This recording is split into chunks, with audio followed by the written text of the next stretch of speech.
A thing of beauty, this is not. Its loveliness will not increase, and gone is its youthful bloom. It's done more miles than the Starship Enterprise and looks, on the face of it, as desirable as the Sinus Wash. What you're looking at is a shed, a nail, a ruin, a banger.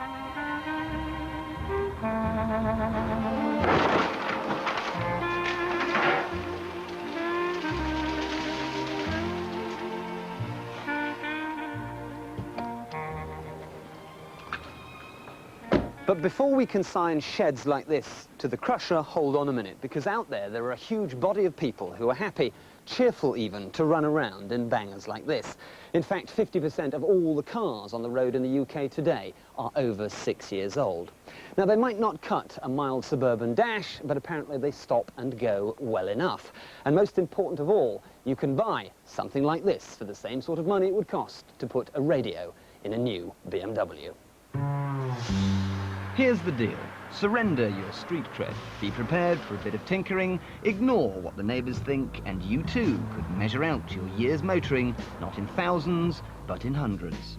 Motoring journalist Martin Gurdon is the passionate banger man. Well, I paid £300 for this Cavalier, and I spent another couple of £100 getting it through the MOT.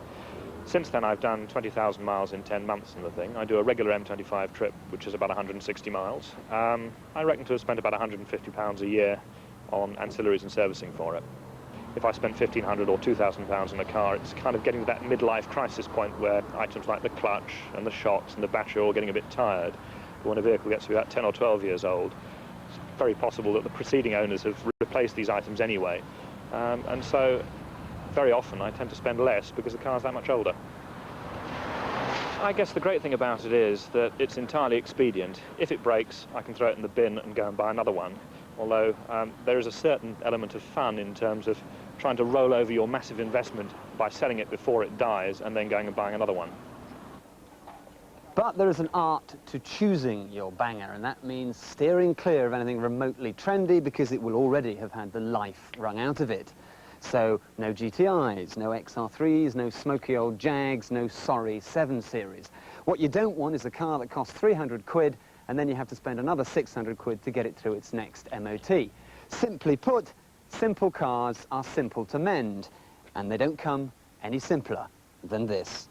The 2CV has all the mechanical complexity of a knife and fork, plus 50 to the gallon and Group 1 insurance. This is my third 2CV. It cost me £300, which is probably about what most people would pay for the privilege of not driving a car like this. People laugh at them because they would look more in place on a children's merry-go-round than on the Queen's Highway. That's fine by me. It cost them probably not £300 to laugh at me from their BMW, but £3,000. And with the difference in the money, I go to France every year, and I love it. Over the year, I haven't the faintest idea what it costs to run. I wouldn't waste my time figuring it out, but it can't be very much, or I would notice it. Just as there's an art to choosing your banger, there's an art to buying one too. And these should be your priorities. Don't buy anything with a short MOT. Make sure it's mechanically fit, so nothing that either leaks or smokes, and try not to get anything with too many gaping holes in the bodywork.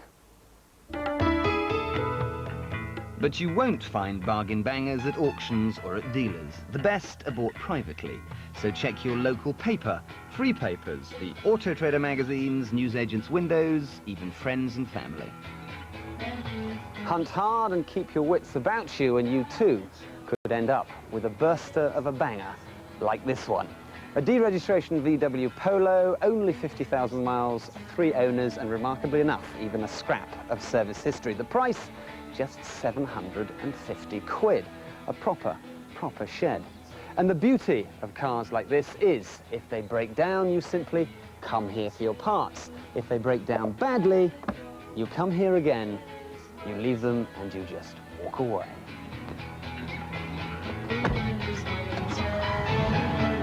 But this banger will run and run. And if next year it doesn't fetch £650, I'll eat my glasses guide.